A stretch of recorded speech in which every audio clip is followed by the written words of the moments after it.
My name is Matthew, My name is Brenda and this is Catholic. versus Atheist. Well, hello, Brenda. Howdy. Hi. I have heard. I listened to your debate with little Gregory. Yes. I'm sure you remember. And I really loved it. I loved what you had to say. I thought you were very reasonable, and that was just a great debate. I loved it. And there was just a few things that I heard that I wanted to talk to you about. I didn't write them down or anything, but I thought maybe there was just some misunderstandings about Christianity that I might be able to share with you that might help you. Well, not help you, but just to explain how I see things or what happened in my life, why I believe in Christianity, and maybe you can question that because I'm kind of skeptical myself. I almost lost my faith completely not too long ago until I met David here on this podcast. And how I found Dave was I was just looking for atheist, for Aaron Ra's debates, because I started listening to a lot of him and he was making sense to me, because I was just about to just go off the cliff and be like, okay, I don't believe anymore. But then I found David. He had a debate with Aaron or whatever, and I loved what David had to say so much. I reached out to David and he kind of pulled me off that ledge and introduced me back into Catholicism, which I'm investigating, as well as like Eastern Orthodoxy. I'm looking into both, but I've been practicing Catholicism. I was a Protestant for about 10 years, but I still am skeptical, and I'm open to hearing. You had some good challenges to the faith and stuff as well that I thought were valid, and I just wanted to talk to you about some stuff and see what you had to say, and hear what your story is. I don't know if you already said it on the show with Dave or whatever, but to get some background on you and why you don't believe in Christianity, maybe we could just have a back and forth about that. Okay. That sounds fun. Okay. To begin with, the reason that it was very difficult for me to talk with Gregory because he is a 12-year-old child. Right. And I simply didn't want to get into a position where it seemed like I was in any way bullying him. Right. And so I was not, it was more exploratory and tried to keep it more on an even keel and more level than perhaps I might with an adult, where I might challenge them more directly and be more aggressive. That was a very. Some people seem to think that I lost that debate, but number one, debates aren't about winning or losing. They're about exchanging ideas and exploring reasons why people believe what they do. And I don't think that debates are pugilistic. Right. So that's my feeling about that. As far as me, I'm a 62-year-old male to female trans woman. I am quite poor, and I live here in Minnesota, in the glorious state of Minnesota. All right. Which I enjoy quite a bit, and I like debating online with people, and I try to follow debates. I watch modern day debates is one with it, which has had some recent ones. There have been other debate channels, but they have sort of come and gone, or had come across difficult times. I debate with flat earthers, but I've done that much less so because they're extremely infuriating.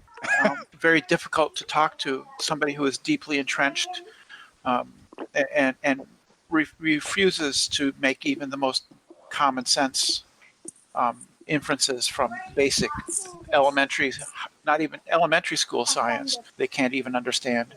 But so I've been kind of getting more into the sort of the more less heavy hitter theistic creationist type debating when I can. I love it. And like I said, I really enjoyed what you said with Gregory, and I thought you were extremely respectful with him. So, yeah. And did you try to go on like the Matt Slick program a long time ago when they were total jerks to you? Yes. That was you. Yes.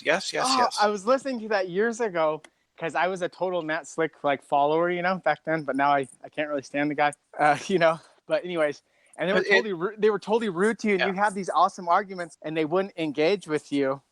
Well, they No. just hung up on you or something because Yeah. because they wouldn't call you Brenda or something stupid like that. I was like, Well, come on. Matt Slick is, I don't know what he is anymore. His arguments seem to resemble Calvinistic Yeah, type of he's a very, presuppositionalist.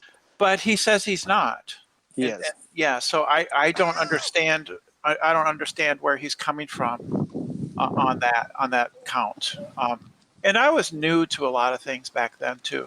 But yeah, I was listening, and that's when I very first heard you. When I heard you on with Greg, I'm like, that's that, that person. I'm like, oh, that's neat. I've also encountered an individual by the name of, online by the name of Darth Dawkins. Not familiar. No, I think I've seen him on Twitter. he is another one who makes use of presuppositionalist arguments, but is not actually a Calvinist, but he toes a very hardline fundamentalist form of Christianity. He would say that, I think Matt Slick would say the same thing. Both of them believe that Catholicism is not Christian. Right. Right, that it is literally of the devil. Yeah. Which is a pretty extreme view. Although, to be honest, here in the United States, people who are not in the States aren't aware of this, but in certain parts of the states which are heavily evangelical, they kind of hold to those. They have an anti-Catholic bias to them.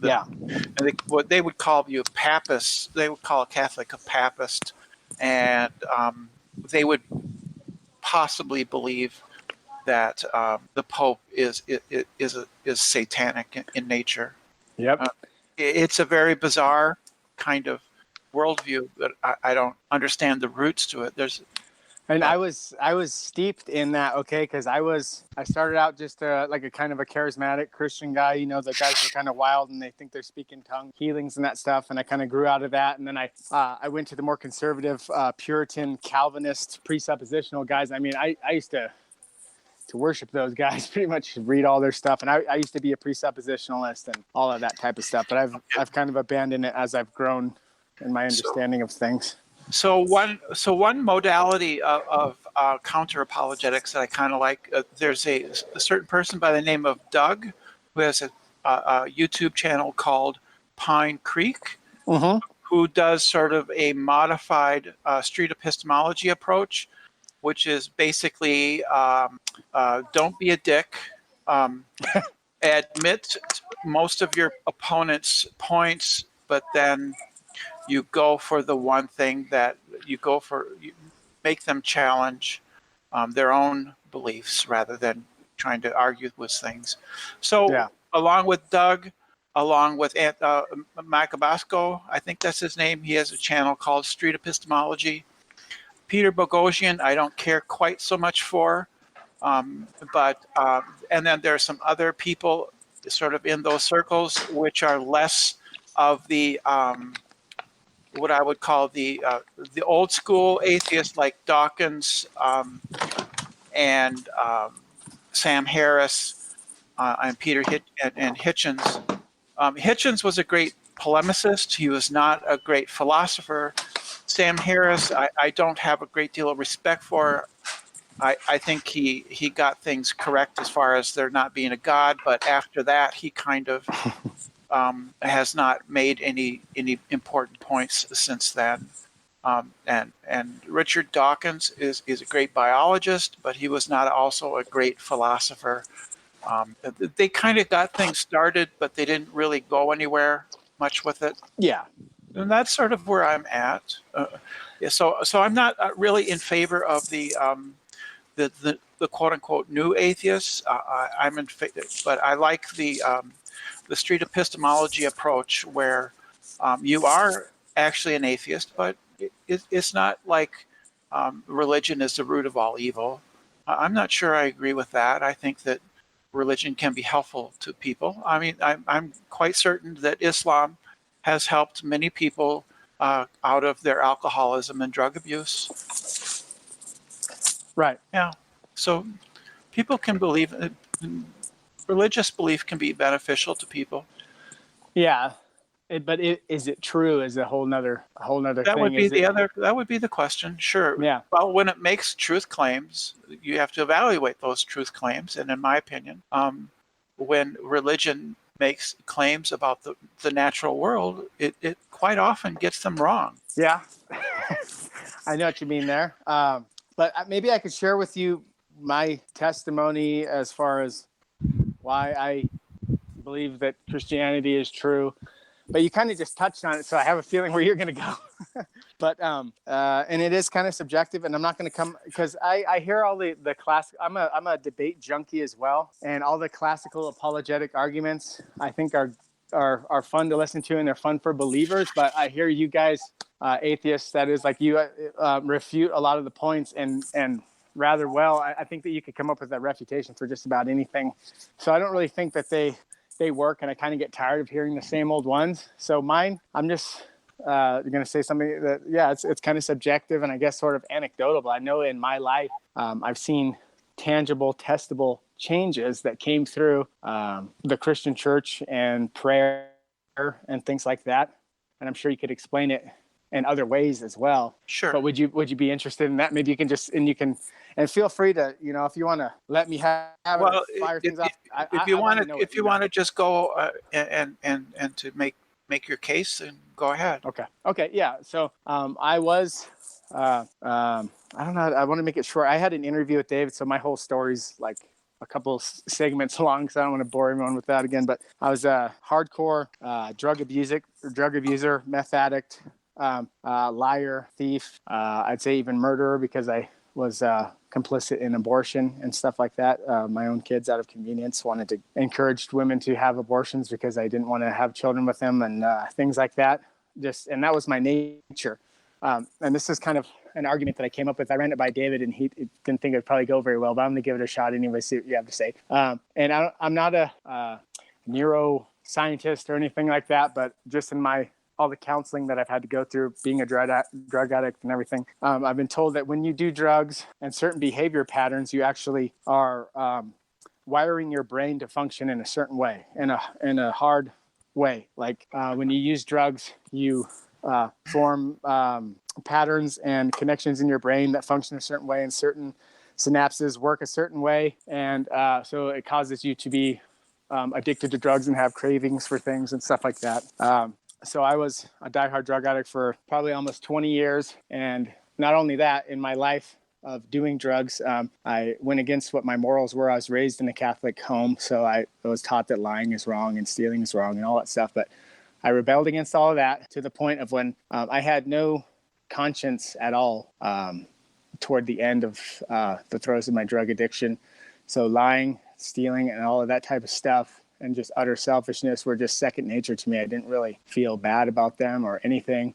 And the type of drug addict that I was an intravenous user. And they say that the success rate for sobriety for someone that was using drugs the way that I was doing it, you have like a less than 1% chance of anyone having more than 1 year of solid recovery. And like I said, it was second nature to me. I didn't like the consequences of it, but I loved getting high. I loved doing all those things more than life itself. And then one night I was prayed over by some Christian guys in the middle of nowhere in some town. And they told me that Jesus was going to deliver me that night. And I didn't believe them. I was like, yeah, right. I got a big bag of dope sitting with me at home. I'm going to go home and use it just like yesterday and repeat until I die. And I'm just doomed, to this existence. And anyways, one of the guys gave me his number, said, if you need to call me.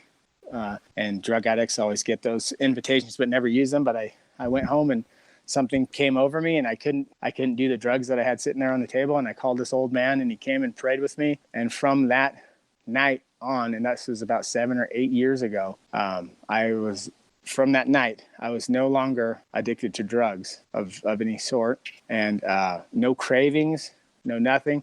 And also along with that, and this is before I could really was indoctrinated in this and that or theological system. I had gone to church and tried it before, but it was just in and out. Never had a changing effect. But after that night, these guys prayed over me, and something changed, and my life has been 100% different ever since then. So I'd have to attribute that to the power of prayer and Christian prayer, because it was Christian guys. And I was seeking truth in other religions as well, and just found emptiness. Nothing ever changed. I was always the same me inside. So what would you say about that? Do you think that might, I know that's not proof of a Well, Christian God and not proof of Christianity, but would you at least say that that's at least evidence of Christianity I would being say true? I would say it's evidence that religious belief can help people. I'm glad that Okay. you got yourself out of addiction, which is horrible, and I'm glad that you've got yourself healthy and all those things. And it might very well be the case that you should stay a believer, but Right. I don't think it has much to say about the truth, because I think, somebody who is a Muslim or a Hindu could make much the same argument, and I'm sure that they have. I'm sure that there are people in Islamic countries or in Muslim-dominated countries where that's the main religion, who have had the same experience, where they have been saved from a life of drug addiction or any other kind of addiction by belief in the majority religion that is in their society. So I think that religious belief can help people, but I don't see how that has any relation to whether or not its central claims or its central tenets are true. It's simply a belief system, and as far, I just don't see the connection. So Okay. I wouldn't tend to think that it was evidence of truth. Um, I can give an example of experiences are tricky things. So my little brother, I'm the oldest of four, and um, what I have a younger brother, sister, and the baby, who's my youngest brother. He claims, he's told me that when we lived on our plot, we lived on a plot of land in a rural part of the country, that he saw a UFO, and it wasn't just like a light in the sky. It was pretty detailed, at least to him. He said it moved slowly over our land, and he said he saw it pretty clearly. Do I believe that's what he saw? That I have no idea. What do I know? What it was that he saw? I have no idea. I can't come to conclusions based on someone's singular experience. So I agree. And I understand that. But you see, but for me in my life, I do know, because I know what I was one day, and I know what I was the second day, and it's been a lasting thing over 7 years, a transformation. I'm still a joke. I'm still a piece of crap. I'm not a perfect guy or anything, but I'm saying all those besetting things, which are. Would you agree that those certain behaviors, like of just being a liar. Liars are liars. I've known many people who have quit doing drugs and got clean, but they're still liars. They still steal. They're still themselves, or they've traded for some other type of addiction, or because there's, like you said, a religious belief is one thing, and that's good, because what is a religious belief? It's like a club that you join. Like, I'm going to go be a Mormon, and Mormons, you're not allowed to drink tea, you're not allowed to drink coffee, you're not allowed to do this. So you kind of have to force yourself, shoehorn yourself by white knuckling it into these certain type of behaviors until they become a habit, maybe, but can you really change your own heart? Can you really change the fundamental, your personality? You know what I mean? Like it's one thing to say, okay, I joined this club and it changed my life. And I see that, because I see that in what I would call, other religions, kind of like a dead religion, dead religious practice, or like, so it's just like joining a club. I joined the gun club. So now I go and buy guns, and you have to do certain things you have to wear a certain jacket to get in. So I go buy the jacket and I'm all the stuff, but me, I'm still the same guy inside of that jacket. I still have the same, you know what I mean? I'm just taking things on externally and putting them on myself. And I see how like Islam, a lot of people who, because I study these stories myself, and a lot of people in Islam, to get in, you have to swear that you're going to be a certain way, but there's no heart change and there's no guarantee of heart change. But in Christianity, one of the things is, one of the promises God says in Ezekiel 36, 25 to 27, he says, I will put my spirit within you and I will give you a new heart. And that's what I experienced, was a new heart. It wasn't that I I mustered up the strength in myself, pull myself up from my own bootstraps, started saying, okay, well, what do Christians do? Okay, well, Christians don't cuss, don't chew, don't smoke, and don't hang out with girls who do. That's the old saying. That's not, and you can do that for a while. But your true Well, nature is going to come out eventually. But for me, my nature, down to the core of my personality. And if you're an atheist and you believe personality is hardwired in a way, right, due to chemical reactions in your brain over time and habits, you actually hardwire your brain to react a certain way, and that's your personality. That's why if you get hit on the head too hard, your personality will change because it screws up the circuitry of your brain that happens over time. So how would you explain a physical phenomenon like that of a personality change, which if the brain is just hardwired and you're kind of hard determined to be a certain way because of diet, genetics, all of these things, and then prayer of this certain kind of had an effect on a physical thing, which is my brain makeup, which seems to have been altered. And it's not like what I think you're thinking of is I joined an organization and I'm conforming myself to it. I didn't know what to expect. It's something happened to me, and everyone in my life who's known me my whole life knows there was like some kind of drastic change, and it was, and I'm telling you, you don't have to believe me, but I just want you to know that I'm being honest here. Like, I didn't try to do this. I wasn't that's not something I could take credit for or say that I mustered up or that I got myself better or I changed, because I was totally incapable of changing. I mean, it's even from a scientific standpoint, like the psychiatrists and the people who I've seen, and they diagnosed me with all sorts of mental disorders and all of these things, and it's just gone. Do you see what I'm saying? It's something a little bit different than I joined a religious club and then started conforming myself to it. Do you okay. think, just feel that one out a little, you know what I mean? And I know I don't expect you to say, oh, okay, well, you say so, but I'm being honest with you, and that's really what seems to be the case of what happened with me. And I know it's subjective, I know all that, but would you interact with that a little bit? To begin with, I don't believe humans are hardwired. Okay. I don't know what that means. The brain has a great deal of plasticity, right? So we can learn things and we can change our behavior. So I think that we live in a causally determined world, but part of the causally determined world is that we have a brain which has a great deal of plasticity and ability to adapt and to change itself and to rewire itself. That's literally what you're doing when you form new memories. As far as changing in general behavior, well, in my own experience, I've had the same thing. I came out as transgender. I went through a period of extreme distress, nearly committed suicide, was hospitalized in a psychiatric ward, came out as transgender, and massively shifted my personality and everything connected with it. I don't know if that was determined or not. I think that was whether I can't answer that question, but what I can say is that it's not inconceivable to me that people can have large changes in their personality when they are, as a consequence of a great deal of stress or trauma or depression, anxiety, things like that. You see a lot of conversions and changes in belief structures with people generally when they're younger.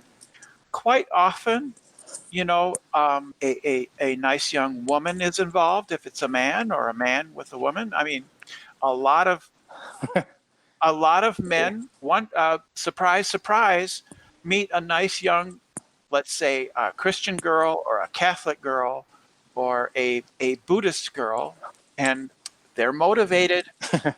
they got that motivation, and it's like, oh yeah, I'm a Buddhist now. Oh yeah. I'm a Catholic now. Oh yeah. Yep. There's powerful motivators. They're thinking with the other Well, brain.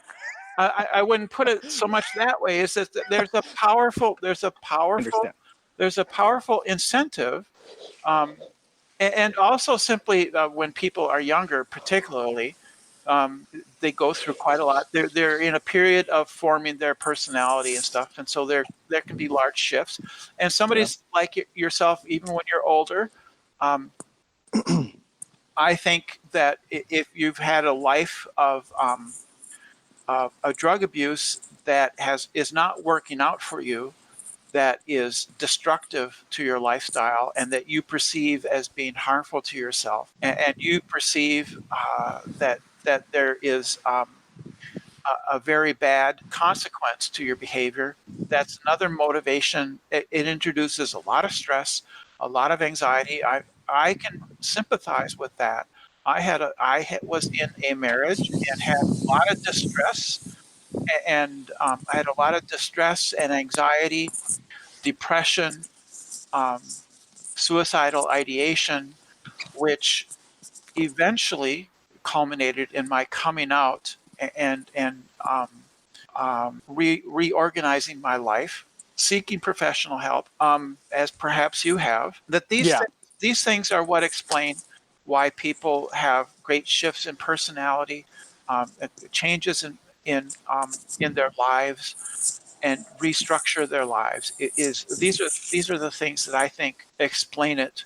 Um, and as far as you became part of the majority religion, most likely. Well, I guess people can have those same experiences and join a minority belief system. Right. But so that places expectations, and it isn't like just a club. Religion isn't a club; it's an entire worldview. There's a great deal that comes along with it. Um, Quite a number of expectations and things like that. So Right. I don't know, and I don't know enough. I don't know. I have not studied or made any kind of serious reading on conversion experiences of non-Christian belief systems. I am just guessing that they would very much likely be the same as as Christian conversion stories would be from a debilitating lifestyle. I would think so. I would imagine that there are Japanese people who have addictive lifestyles who then finally accept whatever their what is it, Shintoism or Buddhism or whatever system. Yeah, whatever their parents kind of raised them to think of. Yeah, I get that. It's like so that would be my understanding of this is that that's the pattern that I would expect to see. And so I don't know. In your case, it might very well be best for you to remain a Christian. And you're hearing that from an atheist. And I'm stealing this from Doug at Pine Creek, totally ripping him off. I've heard him say it a number of times that there are some Christians that I think should stay Christians. Yeah, it keeps us out of your backyard. They're stealing your hubcaps. No. Yeah, no, I'm just kidding. It's because it's better for us. I have a moral ethic of that I think of. I should do my best to reduce the amount of harm in the world, and so that's what I believe in. I love it, and as I would think, I think that's a good godly truth in you, that you want that, and I think that's good. Like my friend David would say, it's like all truth is Catholic truth that we believe, and that is truth, to reduce harm and do all those things. And I think that's great that you wouldn't just want me to abandon it because it would be bad for me. But I don't think that my moral beliefs are truth. They just happen to be the moral beliefs that I have evolved to ascribe to. Okay. So you don't believe in that, like an absolute. There's an absolute, goodness and an absolute evil or anything like that. Yeah, I don't. I would like to eliminate the word absolute from the English language. Okay. Because it's just, I don't know what it is supposed to even mean.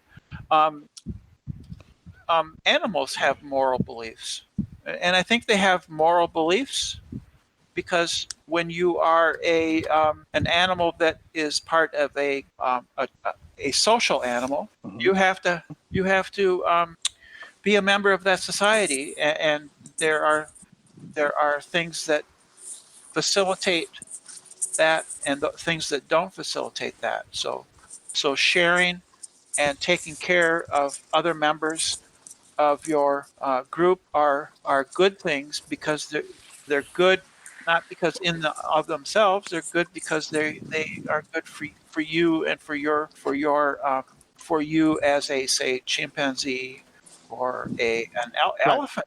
Elephants apparently have morals, things like this. And I think that you're right there.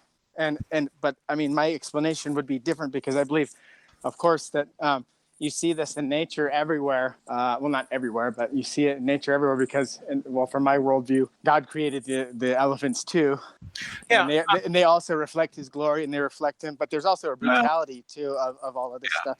But sharks don't have very much of a moral system. I don't not much, not much. not much of one, and that's because I, they're not a social animal. They're a solitary predator, and right. so they have no reason to consider the needs, wants, or the consider other sharks. I mean, they don't have to do that because they can survive just fine on their own in the ocean without any other sharks to help them. But a Right. chimpanzee who is alone in the jungle is dead. A single chimpanzee is dead. A single shark in the ocean is not dead. He can function just fine. But Yeah. chimpanzees and us and other primates, we are a primate animal. We are a social animal, and we can't survive on our own. We can't. Um, Right. so But we if we, have to help others, and by helping others, we help ourselves. yeah, I had a friend. You might agree with the statement that I work with, and he was like explaining to people who are in the medical field and stuff that we think, oh, they just have a huge heart, and he said, no, just as a byproduct of them helping themselves, they are providing a service to you, but really because it benefits themselves because they're at a high-paying job and it pays for their food for their family. They don't necessarily have to care about you, but it's in their interest to provide you a service, but it's really a self-serving thing. Would you agree with that? In most cases, it kind of Okay. fits with what you're saying. Yeah. What I'm saying is, yes, by being a member of a community and being a member of a species that needs others in order to survive, you are helping yourself when you help others. Yes. Right. And would you think that there's a correlation with the intelligence, like I the don't know. difference of intelligence between whales, dolphins, and sharks? Sharks are more savage and brutal because they're lower on the intelligence scale, and the other ones are, Oh, well, I don't like you know. say, I don't they're know if pack it's animals too. I don't know if it's intelligence. I don't know. Bees, uh, honeybees, will self-sacrifice themselves, and when a honeybee stings you, that bee is dead. Oh yeah, And they do so, and they're not the brightest animals in the world, but they do that because it's in the interest of that bee to defend the hive, because all of the other bees are wow. her sisters. All right, self-sacrifice even in the bees. That's kind of cool. Well, yeah. So I would just have to say that I see what you're saying, and it is reasonable, and I get what you're saying, but I just know it's just a subjective thing. I know in my I was seeking to change myself and could not, and in the Bible it talks about can a leopard change his spots, and we're like you said, you had a transformation when you changed, and you say you had a total personality change, like the core of you, Yeah, that's what I would and you're say. more Yeah. really. That's interesting to me. Oh, I would say I became more of my real self. Yeah, that's really interesting to think about. That's great. In But your language, I would say that I became as God intended me to. right, and If I were to adopt that language. and then how did do you mind if I ask you about it? Can we talk about it? Is it open? Sure. Okay. How did that whole thing come about because were you living as like a heterosexual man I for a was long time and married. then I was married. I was a married you're man. married? I was trying Oh, to live. wow. It's not unusual. It's not, in fact, it's typical at all, because people deny them. I mean, I had feelings since when I was like 5 years old. I had all those feelings, but you suppress and deny them, and Yeah. because it's not accepted. And um, you try to live a life according to how the majority culture tells you should. Yeah. And so, people, you get married.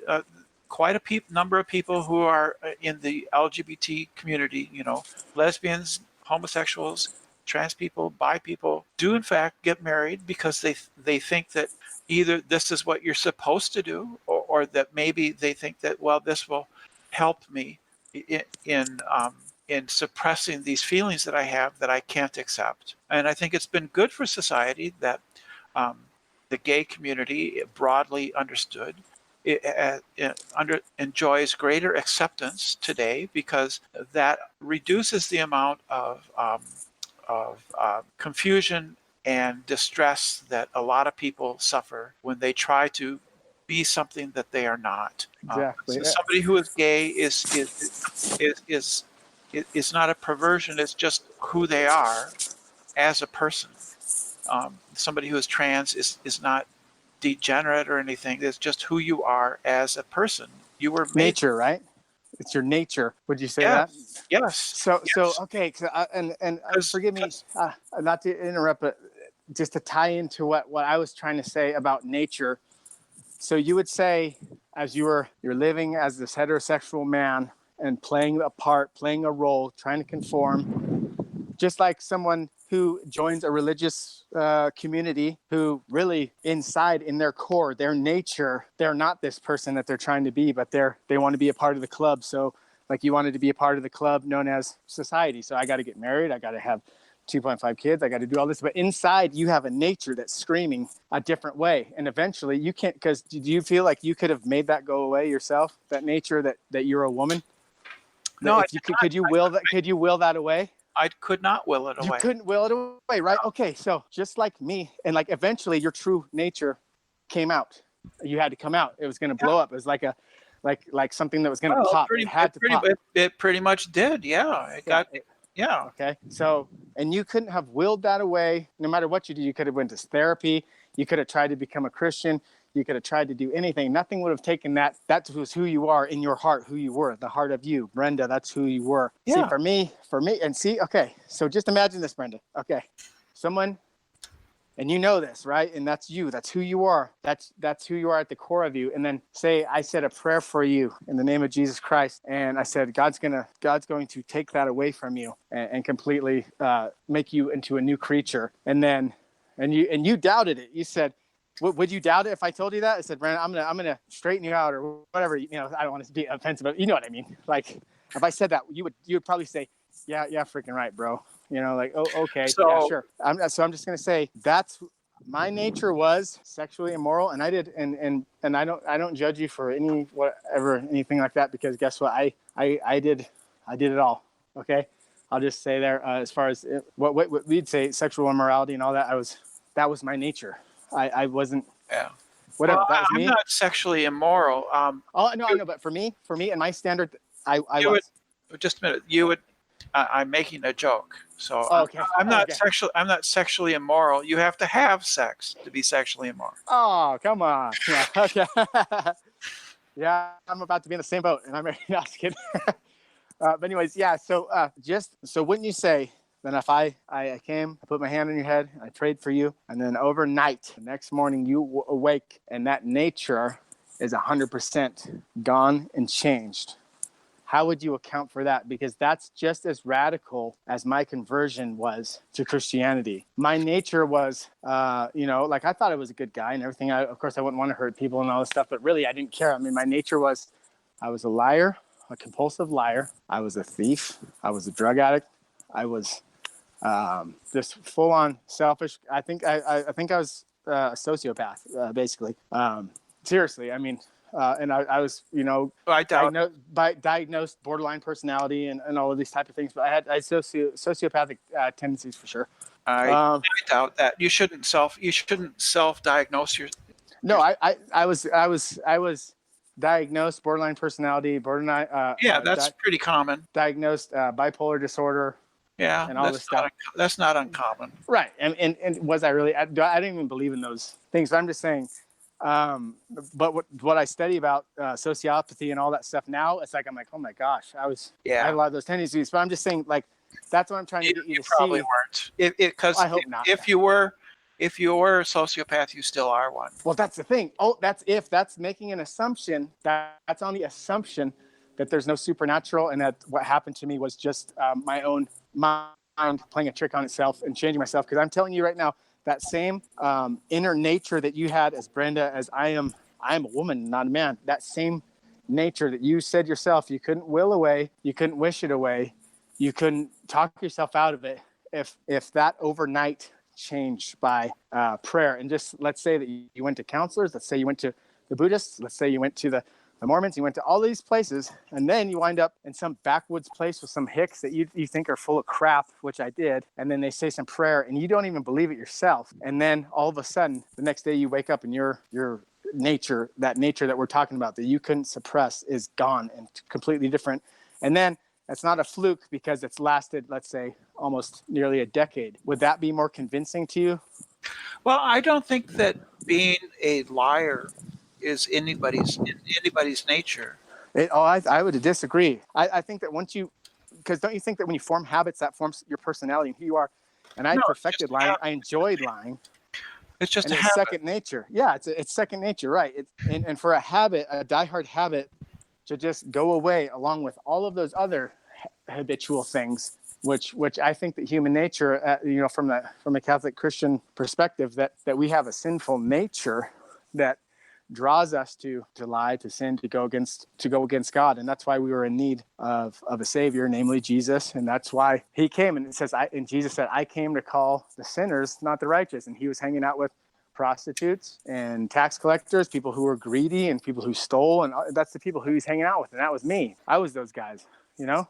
So it just makes sense. All of those facts line up. All of those things just seem like good evidence for Christianity. And I've looked into Well, other religions since, and I don't see what you're saying. I see people.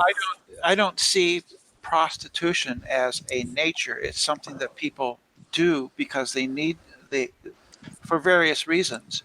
Um, Right. I say that somebody being bipolar or transgender or gay or lesbian or straight, that is part of somebody's nature. I don't think that can change. There's some things I think can change and some cannot.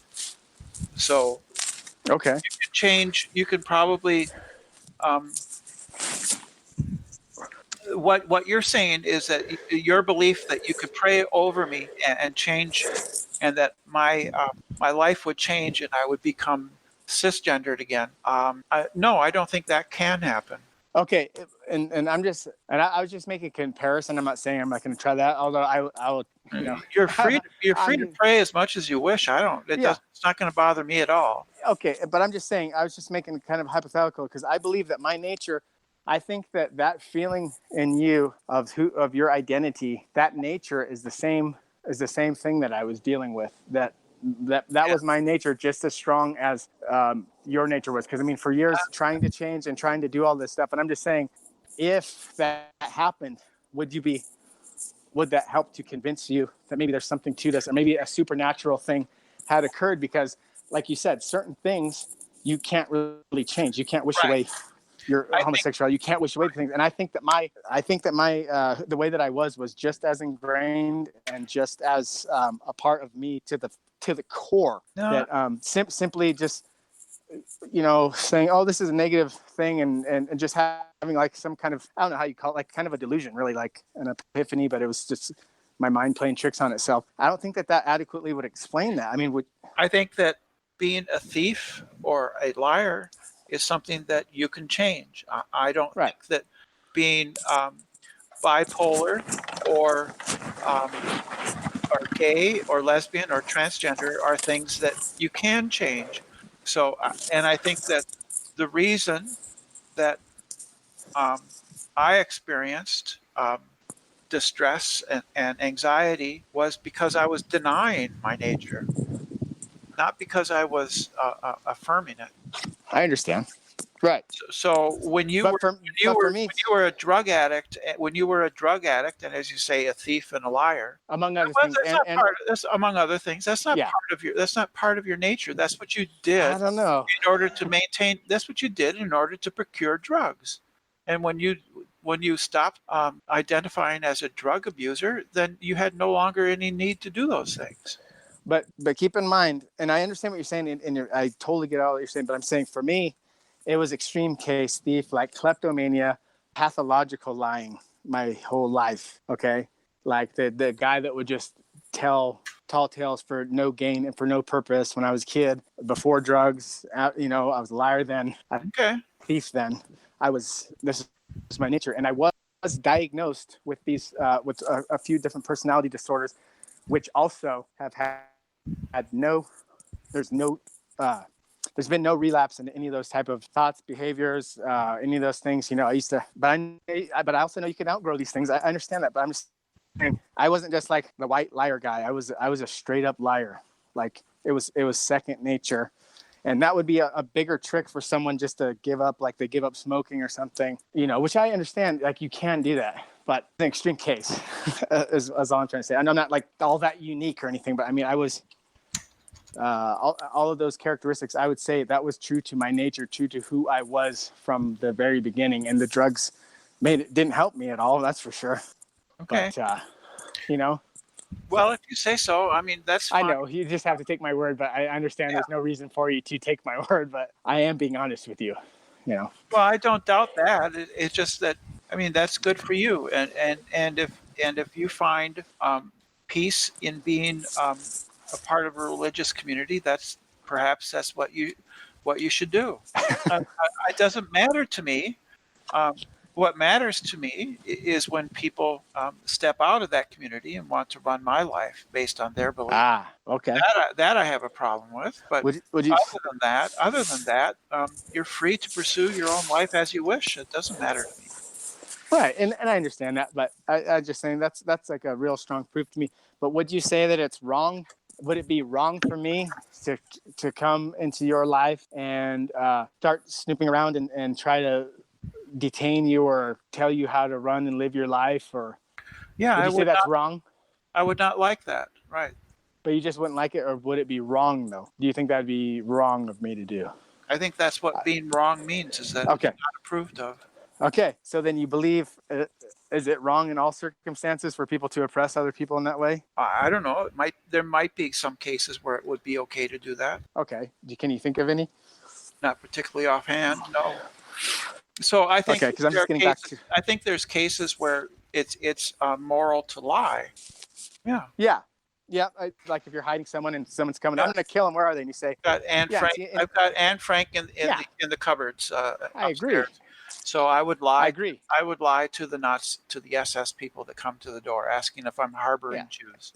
So I would lie. And, right. And David, the host of the podcast, has talked about that too. Even in the Catholic Church, I mean, there are allowances for things like that. We're not stupid. But for me to be a malicious liar in order just to manipulate you, do you think that that's wrong? That's something that ought not be done?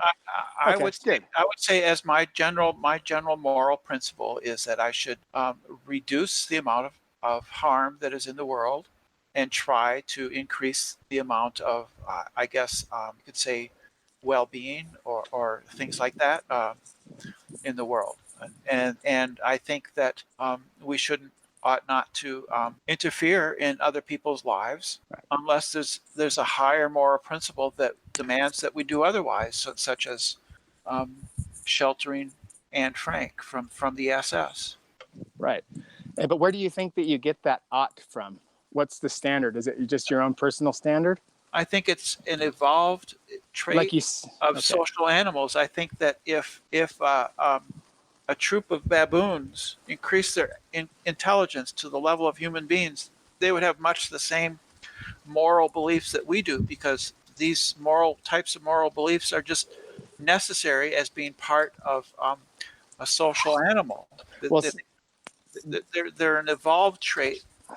So then what I said earlier about the intelligence being a key factor, then you kind of would agree with that then, because if the chimps were more intelligent, they might catch up with us, just like, you know what I mean? That's the point I was trying to make. I think sure. And there's a teaching in the Catholic Church, or there's David's way better at me than all that stuff, but there's this guy that talked about a hierarchy of intelligence, of goodness, and all of these things where you can see from the lowest level of creatures, you see a little bit of honor and dignity in these things, in these creatures. But as you see this hierarchy going up a chain from the lower creatures to the higher ones, you see this this thing increasing till you get to humans, and they're like the pinnacle of it on Earth because we're the most intelligent. Therefore, our morals are they're better or they're higher. Then you go up I'm to not a sure creator, about, so that I'm not sure well, about that. I think humans could benefit themselves from imitating animals a bit more. well, tell me how so. That sounds interesting. Well, that's sort of like an ironic statement that I have. I think when somebody tells me that so and so is acting like an animal, my retort is that I wish she would. It probably would be an improvement. So it's more of a joke. Um, Right. I don't think that. I think that there's a certain level of cognitive ability above which the ability to recognize that your interests and the interests of others coincide becomes apparent. I don't think, for instance, like I said, that does depend on intelligence, right?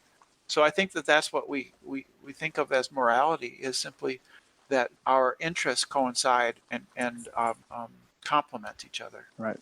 Yeah, I love it. I could just talk. This is really fun. Are you having a good time talking about us? I'm really having a great time. This is okay. Yeah, this is good.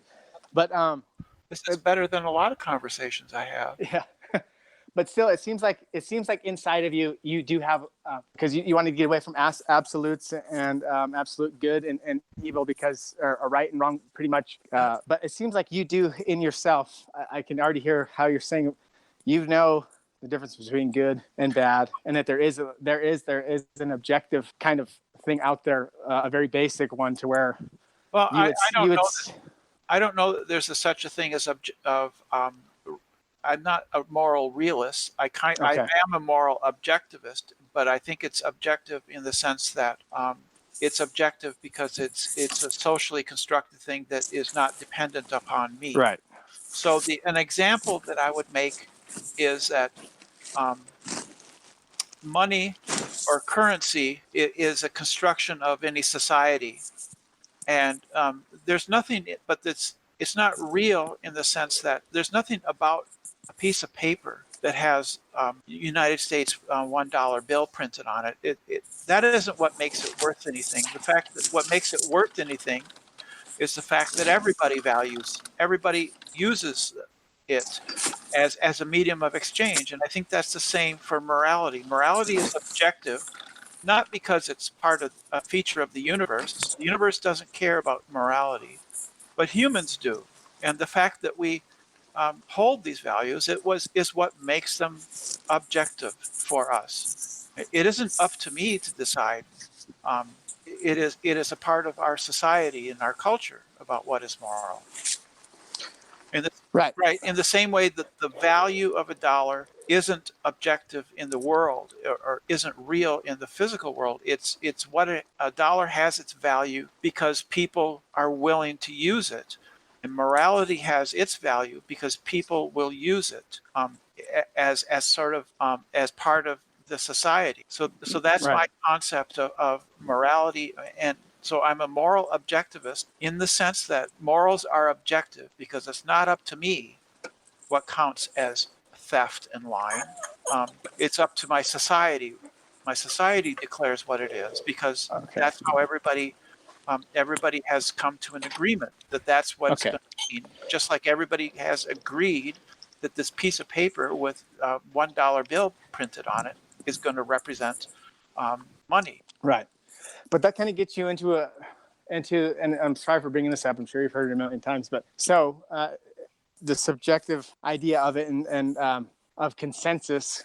So you're living in Nazi Germany, and it's a consensus that we're going to plunder and murder the Jews and everyone around in that area. Those Nazis were acting in good conscience because they are going along with what their society deems moral, which is to take the goods and the wealth of their neighboring people and of the Jews, because that enriched the German people, because that's all Hitler was trying to do, was to leave a stronger Germany, which he was doing. Germany was the strongest it ever was when he started plundering, murdering, killing all of these other people. And you can't really say that he was acting wrong because, Yeah, well, It's up to the society. the So rest. I don't think that you would agree with that. I don't think that I know that you wouldn't say, oh yeah, sure, because you know that that's not true. There is, I think Yeah, the there's rest of the a thing, world. and of course, The rest of the world disagreed with him, and look what happened. right. But the rest of the world's Yeah, guilty. we got Our together. country's guilty of doing the same type of things, atrocities other people were Yeah, we got against to ourselves. the whole world got together, and they put him down. Right. Right. But Yeah. all, So but all of those countries also were guilty of a fair amount yes, of their own type of bloodshed like that too. America, sure. we did some pretty bad stuff. Everybody did, and genocides and stuff like that. And but in those cultures at the time, if you happen to live there, there's nothing wrong with it. You're doing what and that's what I'm saying. Like, we're social animals, and that's good for our little tribe. But if it's better for my tribe to come over to your tribe's land and rape, pillage, and plunder, because now my kids will have more resources because I'm going to take your stuff, which is the way that chimpanzees act. There's guerrilla warfare. There's all that type of stuff. They do that same type of stuff. They go to war with each They other. do Yes. real war. I know, it's crazy. I Yes, watched they the do. documentary. I couldn't believe that. No, they do. That guerrilla warfare. It's what it is. They Yes, go but around and so you'd say there's nothing wrong with that. Just like when the chimp they rape, the chimps rape too, and they cannibalize each other. They eat each other's faces off like the other ones that come into their little territory. I mean, you can't say it's wrong when a chimp does it, but if I did that to my neighbor across the street, I'm sure you'd find that repulsive. You'd say it was wrong. You'd condemn that. A chimp But that kind of a chimp doesn't have the cognitive ability to understand the broader concepts that we believe in. And in fact, we as Hitler humans did though. Hitler was a man, and he was doing the same type of thing. And men over and over again have done that type of mentality. Like, yes, I want what you have. I'll grab a rock and I'll smash your head in, and I'll take your stuff. So what? And we would say that's wrong. And I think that we have that innate, that intuitive knowledge of right and wrong because we were made in the image of God. Of course, you've heard that. So that's where I think that they're. But you've heard the morality argument and all that, and I didn't want to get into all those. Well, I think those type of arguments, but I think it's pertinent. I think that we as humans have learned from our experiences. Human history in the past was very violent, very blood-soaked. History is littered with rivers of blood, right? So I think that, and we are currently actually living in one of the most peaceful times in human history. Yeah. So I think we have learned, hopefully, who the hell knows, from our past mistakes. I think that's possible. I would like to believe that we will learn from our past mistakes. Maybe not, but that would be a fault of ours. And I don't see any hand of any kind of divine inspiration in morality in humans. I see humans as being very flawed and very making a great many mistakes. Eventually learning from them, hopefully, right, over the long run, right? That's what my hope is. Currently, though, if I had a magic wand and could live at any time in human history, this would be the time to live because it's the one that you're least likely to be killed or to die of hunger or to die of disease or any of those things, and to live the longest and healthiest and happiest in your human history. Yeah, over here anyways, for the most part. Yeah. Yeah, for the most part, on average. And even in poor parts of the world, things are better, I think, possibly. Maybe not. Yeah. Yeah, the stats from Africa is pretty bad, like 20,000 a day, children dying of starvation still. But I get what you're saying. It's probably better than it was before. We have the ability to do that. We just simply lack the will. Yeah, it's corruption. Yeah. We have enough money, we have enough resources to feed all of those people, but it's government corruption and that's what gets me back to why do you think that is? That's why I think the Christian worldview about the sinful nature of people that we rebelled, and this is us just because there's something wrong with it. It's gross. Intuitively, we know that it's wrong, but yet we do it and we can't get out of it. And we get in these cycles. And to me, in my little life, I knew right and wrong. I guess I chose wrong, and there's no way for us to get out of it. And that's why another reason I think that the gospel is so attractive.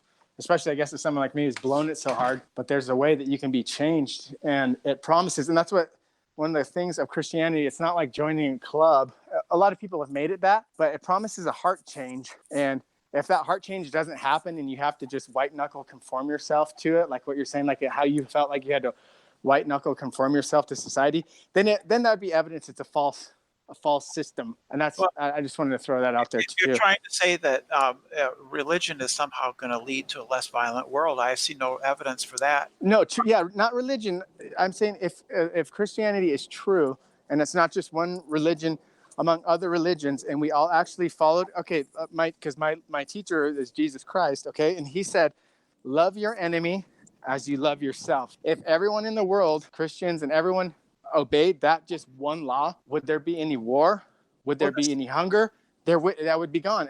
Yeah. Well, if we loved our neighbors, if the world right. obeyed the laws of Confucius, there's a number of laws of Confucius, right? Do not do unto others what you would not have done unto you. That comes from Confucius. Was Confucius before Jesus or after? Before, I think, long before. I think, I'm not sure. I'd have to look that one up because that sounds. They didn't have any contact, I don't think. No.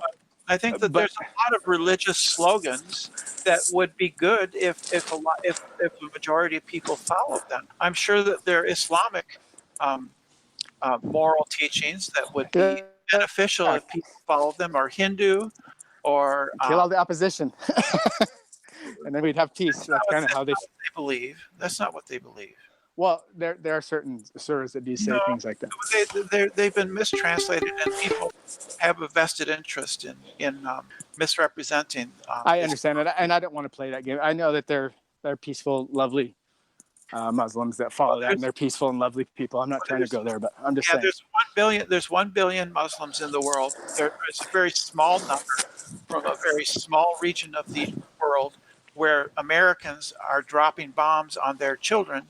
And surprise, surprise, they sent a group of people over here to fly planes into buildings because we invaded their countries, dropped bombs on their land over the oil, over that oil of ours that they happen to be sitting on top of, right? I mean, yeah, and I agree with you. I agree with you there. But hey, one thing that differentiates, you got to know. Go over even to the mainstream places. A person like yourself would be, you would have to hide. Yeah, you'd be killed. And southern United States, it'd be the same thing too. Well, they're not practicing. That's not that form of Christianity can be, and the New Covenant is not. It's not a thing. Sounds like a no true Scotsman. No. Yeah, if we're not given any in the New Testament, we're New Testament believers. We're not given any warrant to do any harm or any violence to anybody for anything. And by the way, transgenderism is actually accepted in Islam, and some of the mullahs have given fatwas saying so. Really? Yes. Well, because they consider I was ignorant of that, and I'll have to look into that. Yes, you can look into it. I'm sure that there's nuances to it, but they don't feel that way about gay men. But as far as they don't. It doesn't extend to all the GLBT, just the T. Yeah, but you've got to know that. You probably wouldn't want homosexual people treated that way either, right? No, I don't. Okay, good. You wouldn't be like, it's not my camp. I think. Okay. Yeah, I think that, like I say, in your case, it's probably okay that you remain a Christian.